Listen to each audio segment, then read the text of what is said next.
ఒక చెరువు దగ్గర ఒక బాతు ఉండేది.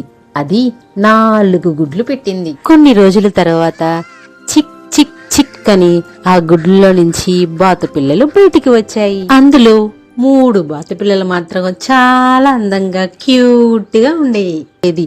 కానీ 4వది మాత్రం చాలా భిన్నంగా ఉండేది. ఆ బాతుపిల్లను చూసి మిగతా బాతుపిల్లలు నవ్వేవి. నువ్వేంటి ఇంత వింతగా ఉన్నావు? నువ్వు మాలాంటి బాతువేనా అని మాటలతో బాధ పెట్టేవి. ఎవ్వరూ తనతో ఆడుకోవట్లేదు, మాట్లాడటం లేదు అని ఆ బాతుపిల్ల చెట్టు కింద కూర్చొని చాలా బాధపడేది. నేనెందుకు ఇలా ఉన్నాను అని తనలో తానే చాలా ఏడ్చేది.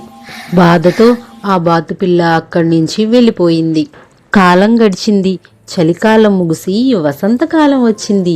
ఒకరోజు ఆ బాతుపిల్ల ఒక పెద్ద సరస్సు దగ్గరికి వెళ్ళింది. అప్పుడు ఆ బాతుపిల్ల నీటిలో చూసుకోగానే ఆశ్చర్యపోయింది. అది ఇక చిన్న బాతు కాదు, ఒక అందమైన తెల్లని హంసగా మారిపోయింది. మీరు ఉన్నట్టే మీరు అందంగా ఉంటారు. మీ విలువ గుర్తించడానికి కొంత సమయం పట్టొచ్చు, కానీ ఓర్పుతో ఉండాలి.